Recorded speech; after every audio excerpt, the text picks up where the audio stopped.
어느 교수님의 글에 보니까요. 명절을 지키는 두 가지 방법이 있다. 이렇게 이야기하고 있습니다. 그러면서 유대인의 명절에 대한 이야기로 시작을 합니다. 유대인의 명절은 여러분 아시는 대로 세 가지 절기가 있죠. 유월절, 칠칠절, 장막절이 있습니다. 이 장막절이라는 절기는 이제 본격적인 추수를 이제 축하하는 그런 절기인데요. 유대인들은 각각의 절기에 읽는 성경책들이 다 따로 있습니다. 근데 이 장막절에는 이 전도서를 읽는다고 합니다. 추수를 기뻐하는 이 풍성한 추수를 하는 이 시기에 인생의 부질없음을 드러내는 전도서를 읽는다. 뭔가 맞지 않는 듯한 그런 느낌을 우리는 받게 되는 것이죠. 여러분, 왜 유대인들은 장막절에 전도서를 읽을까요? 행복한 중에도 불행한 것을 생각하고 불행 중에도 행복을 생각하라는 메시지가 그 속에 담겨져 있기 때문입니다. 우울한 명절에는 밝은 면을 생각하고 기쁜 명절에는 어두운 면을 생각해 보라는 것입니다. 이것이 이제 명절을 지키는 이 두 가지 방법이다라고 이야기하고 있는 거죠. 여러분의 추석은 어떠십니까? 우리가 다 아는 대로 코로나19로 인해서 어수선하고 우울하고 별로 기쁘지는 않은 그런 추석입니다. 그럴수록 우리는 이 추석의 밝은 면을 한번 생각해 보면 좋을 것 같습니다. 과거에 우리가 명절을 보냈을 때 그 행복한 추억들을 한번 떠올려 보시면 좋을 것 같습니다. 그러면 이번 추석도 정말 하나님의 은혜와 복이 넘치는 그런 추석이 될 줄로 믿습니다. 어느 일간지에 실린 의사의 체험담입니다. 30대 초반의 부부가 병원을 찾아왔습니다. 1년 동안 연애를 하고 8개월 동안 이제 결혼 생활을 한 부부였는데요. 이 부부가 병원의 상담실을 찾아온 이유는 이 부부의 갈등 때문입니다. 이 상담실에 찾아왔는데도 그 냉기가 이 상담실에 가득 차고 계속해서 두 부부가 싸우는 겁니다. 의사 앞에서. 의사가 끼어들 틈이 없는 거예요. 아니, 이 사람들 왜 왔지? 왜 상담하러 왔지? 이런 생각이 들 정도예요. 어떤 부부 갈등을 해결하러 온 것이 아니라 누가 더 잘못이 있는지 그것을 판정해 달라고 온 것 같은 그런 느낌이 들었습니다. 상대방에 대한 불만을 하나라도 더 말하려고 하는 부부를 조용히 시키기 위해서 의사는 다음과 같은 말을 합니다. 자, 지금까지는 서로에 대해서 불만을 털어놓으셨는데 이제는 서로의 장점에 대해서 한번 이야기해 볼까요? 갑자기 상담실에 정적이 흐르기 시작했습니다.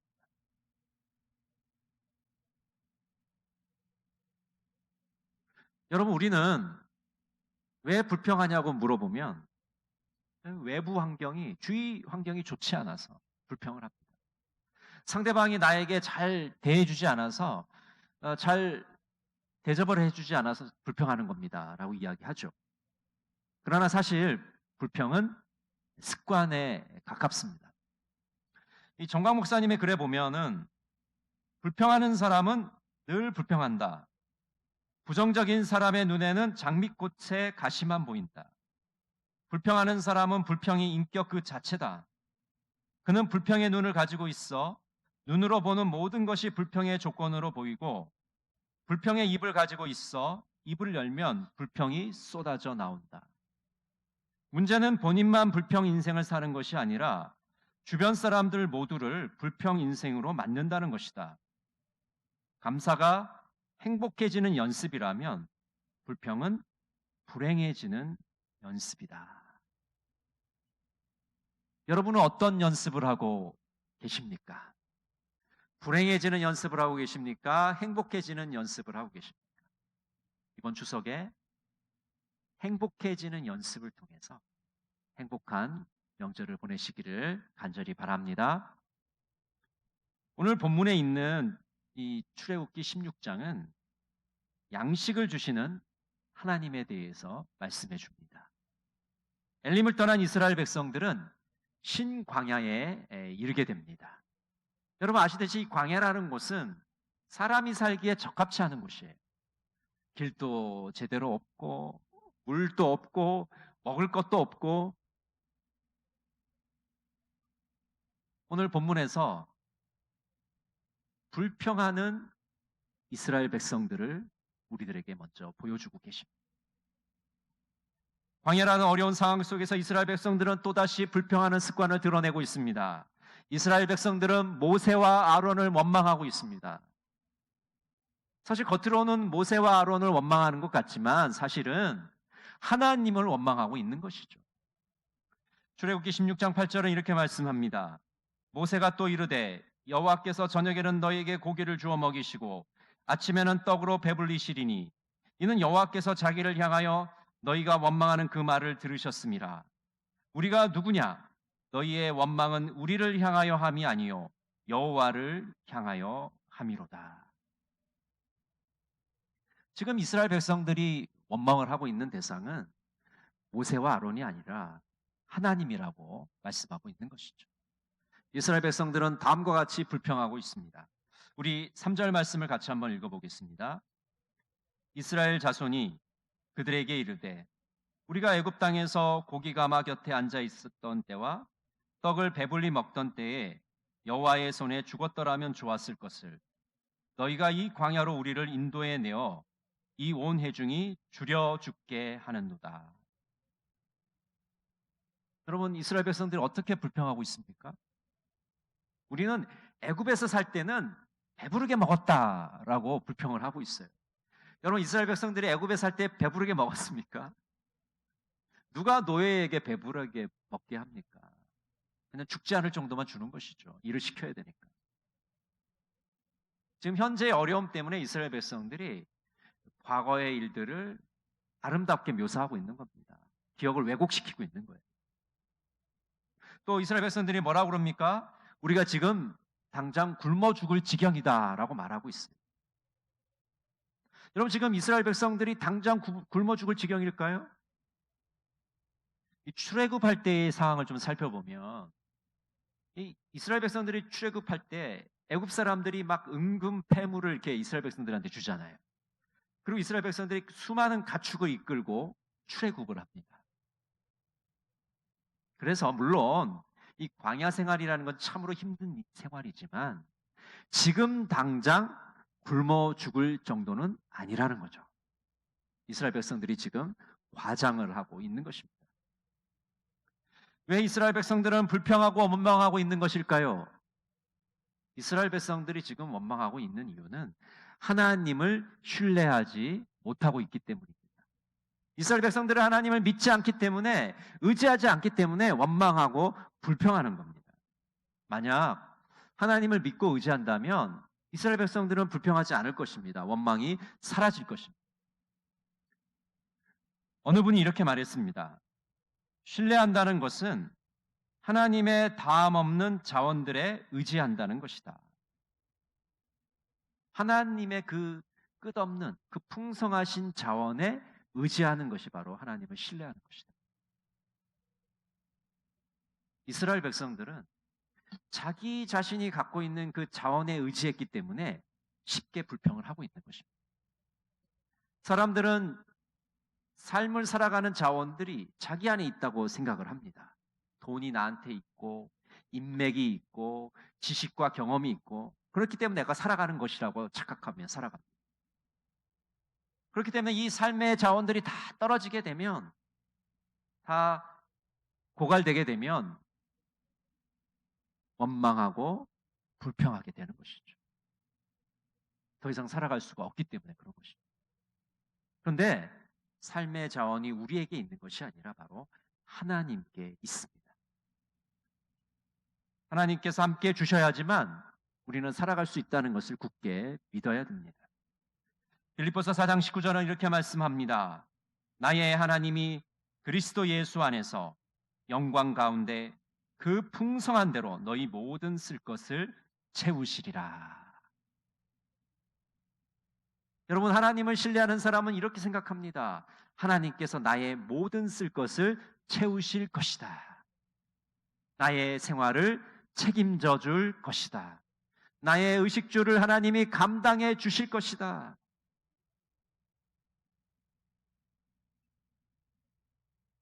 마실 물을 허락해 주시고 먹을 것을 나에게 주실 것이다 라고 생각하는 것입니다. 여러분, 하나님을 믿지 않으면, 하나님을 의지하지 않으면 우리 마음속에 불안함이 찾아오게 되고 초조함이 찾아오게 되고 우리는 불평을 입에 달고 살게 되는 것입니다. 그렇기 때문에 오늘 본문에서는 두 번째 메시지를 우리에게 주시는데 공급해 주시는 하나님의 모습을 우리에게 보여주십니다. 오늘 본문을 보면 불평하는 이스라엘들 백성 건너편에는 하나님이 계십니다. 오늘 본문 출애굽기 16장에 보면 원망이란 단어가 5번이나 나옵니다. 2절에 나오고 7절과 8절, 9절과 12절에 이 원망이란 단어가 나오고 있습니다.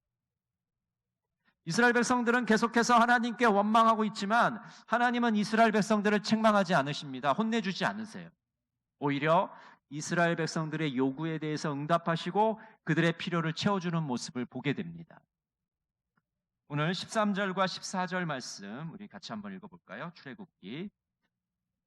저녁에는 메추라기가 와서 진에 덮이고 아침에는 이슬이 진 주위에 있더니 그 이슬이 마른 후에 광야 지면에 작고 둥글며 서리같이 가는 것이 있는지라. 하나님께서는 이스라엘 백성들에게 먹을거리를 제공하십니다. 만나와 메추라기를 공급해 주십니다. 오늘 본문에 보면 만나가 나오는데요. 이 만나는 이 히브리어는 만이라는 그런 단어입니다. 그러니까 이 만이란 히브리어는 이스라엘 사람들은 만이라고 불렀는데 이제 영어로는 만나라고 표현을 하고 있는 것이죠. 하나님께서 광야 40년 동안 이스라엘 백성들에게 공급해 주신 특별 양식입니다. 광야 40년 동안 하루도 빠지지 않고 이스라엘 백성들에게 내려주셨어요. 하루도 빠지지 않고요. 그래서 이스라엘 백성들은 이것을 처음 봤을 때 이것이 무엇이냐라고 이야기했어요. 이제 히브리어로 만후라고 합니다. 만후. 이것이 무엇이냐? 여기서 이제 만나라가 나오게 된 것이죠. 우리 31절 말씀을 같이 한번 읽어볼까요? 31절.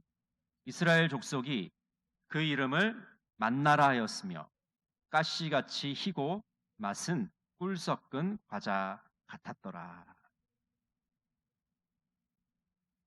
이스라엘 백성들은 듣도 보지도 못한 어떤 과자 같은 것을 이제 하나님께로부터 공급받게 되었는데 너무나도 놀랍고 신기하고 음식이 하늘에서 내려온다고 한번 생각해 보세요.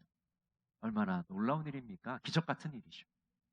성경에서는 만나를 하늘의 양식이다, 신령한 음식이다라고 표현을 하고 있습니다. 시편 105편 40절에는 이렇게 말씀합니다. 그들이 구한즉 메추라기를 가져오시고 또 하늘의 양식으로 그들을 만족하게 하셨도다. 이스라엘 백성들은 하늘의 양식을 먹은 것이죠. 또 고린도전서 10장 2절과 3절에서는 이렇게 말씀합니다. 모세에게 속하여 다 구름과 바다에서 세례를 받고 다 같은 신령한 음식을 먹으며. 바울 사도는 이스라엘 백성들이 광야에서 만나를 먹은 것은 신령한 음식을 먹은 것이다 라고 말하고 있습니다. 우리가 만나 기사에서 눈여겨볼 것은 이 만나는 넘치지도 않고 부족하지도 않았다는 사실입니다. 고린도후서 8장 15절에는 이렇게 말씀합니다. 기록된 것 같이 많이 거둔 자도 남지 아니하였고 적게 거둔 자도 모자라지 아니하였느니라. 여러분 너무 신기하지 않습니까? 욕심을 내서 많이 거둔다고 해서 넘치지 않았다는 거예요. 또 적게 거뒀다고 해서 모자라지도 않았다는 겁니다. 마치 오병이어의 기적을 보는 것 같죠. 이 만나가 그런 놀라운 특징들을 가지고 있습니다. 근데 이건 무엇을 우리에게 보여주냐고 하면 하나님께서 하나님의 백성들을 공급하실 때는 정말 넘치지도 않고 모자라지도 않게 아주 적절하게 공급해 주신다는 것을 우리들에게 말씀해 주시는 겁니다. 유명한 선교사인 허드슨 텔러는 그의 일기에 이렇게 적었습니다. 우리의 하늘아버지는 매우 경험이 많으신 분이다. 그분은 자신의 자녀들이 매일 아침 왕성한 식욕과 함께 깨어난다는 것을 아주 잘 알고 계신다. 그분은 300만 명의 이스라엘 백성들을 40년 동안 광야에서 먹이셨다. 우리는 하나님께서 300만 명의 선교사를 중국으로 보내실 것이라 기대하지 않는다. 하지만 만약 그렇게 하신다면 그들 모두를 부양하실 충분한 수단을 갖고 계실 것이다. 그러므로 하나님의 방식으로 행해진 하나님의 사역은 결코 하나님의 공급하심에서 부족을 겪지 않을 것이다. 하나님의 백성들, 하나님의 일을 하는 사람들에게는 부족함이 없도록 하나님이 해주시겠다고 약속해 주십니다. 열왕기상 17장에 보면 엘리야 예언자가 등장하죠. 엘리야 예언자는 아합 왕에게 이제 수년 동안 비가 내리지 않을 것입니다 라고 선포하였습니다. 그리고 엘리야 예언자는 요단 강가의 그릿 시냇가에 숨어 지내게 됩니다. 그런데 정말 놀라운 일이 벌어졌는데 그 그릿 시냇가에 숨어 있을 때 아침 저녁으로 까마귀가 와서 고기와 떡을 엘리야에게 가져다 주었습니다. 이제 가뭄이 되어서 아무것도 먹을 것이 없는 그 시기에 하나님이 까마귀를 보내셔서 엘리야에게 공급하시는 모습을 우리가 보게 됩니다. 가장 절실한 순간에, 가장 필요한 그 순간에 하나님은 우리에게 공급을 해주신다는 것이죠. 하나님은 넘치지도 모자라지도 않게 공급해 주십니다. 알맞게 적절하게 공급해 주십니다. 우리의 형편과 사정을 하시고 가장 적절한 순간에 우리에게 공급해 주시는 것입니다. 여러분, 지난 시간들을 한번 되돌아보세요.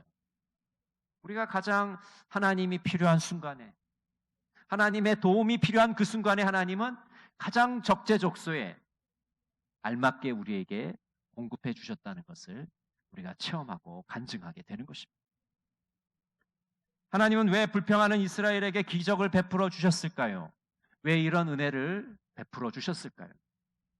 그것은 이스라엘 백성들이 이 기적을 통하여 하나님을 알게 하려고 하신 것입니다. 우리 12절 말씀을 같이 한번 읽어보겠습니다. 내가 이스라엘 자손의 원망함을 들었노라. 그들에게 말하여 이르기를 너희가 해질 때에는 고기를 먹고 아침에는 떡으로 배부르리니 내가 여호와 너희의 하나님인 줄 알리라 하라 하시니라. 하나님께서 만나를 주시고 메추라기를 주신 이유는 하나님이 어떤 분이신지를 알려주시기 위해서입니다. 하나님이 창조주이시고 하나님께서 구원자이시고 하나님께서 삶의 인도자라는 것을 이스라엘 백성들에게 보여주시기 위해서입니다. 이스라엘 백성의 그 삶을 누가 이끌어 가시는 분이냐? 바로 여호와 하나님이시라는 것을 알려주시기 위해서 이러한 기적을 베푸신 것입니다. 이렇게 하나님은 이스라엘 백성에게 공급해 주심으로 이스라엘 백성들을 교육시키십니다. 그들을 훈련시키십니다. 그들을 단련시키십니다. 이스라엘 백성들을 테스트하시는 것. 그들이 하나님 말씀에 순종하는지 순종하지 않는지를 하나님은 지금 시험하고 계시는 것입니다. 여러분, 이 아침에 여러분 우리 자신의 모습을 한번 되돌아보시기를 바랍니다. 우리는 하나님의 공급하심을 체험하고 있는지, 하나님께서 우리에게 만나와 메추라기를 먹이고 계신지를 한번 되돌아보시기를 바랍니다. 그리하여 오늘도 하나님 말씀에 온전히 순종하시는 우리 동광의 모든 성도들이 되시기를 간절히 바랍니다. 존 쿠생 목사님은 주님을 의지하도록이라는 기도문을 주님께 드리고 있습니다. 주님, 따지지 않고 순종하도록, 가식 없이 겸손하도록, 인내하되 불평하지 않도록, 부패하지 않고 순수하도록, 즐거워하되 경박하지 않도록, 슬퍼하되 의심을 품지 않도록, 침착하되 무감각해지지 않도록, 이중성 없이 진실하도록, 주님을 두려워하되 겁에 질리지 않도록, 그리고 주님을 신뢰하되 무례해지지 않도록 저를 도우소서. 여러분, 오늘 하나님을 의지하고 계십니까? 우리가 불평과 원망을 계속하게 되면 불평이 습관이 됩니다. 불행을 연습하는 자가 됩니다. 그러나 우리의 이 불평하는 입술을 찬양하는 입술로 바꾸게 되면 우리는 하나님의 풍성하신 공급하심을 경험하는 자가 될 것입니다. 여러분, 이번 추석에도 공급해 주시는 그 하나님을 믿고 의지하시는 우리 동광의 모든 성도들이 되시기를 간절히 바랍니다. 기도하겠습니다. 사랑의 하나님, 광야에서 불평하고 원망하는 이스라엘 백성들의 모습을 봅니다. 이들의 모습이 바로 저의 모습은 아니겠습니까? 공급해 주시는 하나님을 의지하게 하옵소서. 불평에서 감사로, 원망에서 신뢰로 나아가게 하옵소서. 예수님의 이름으로 기도드립니다. 아멘.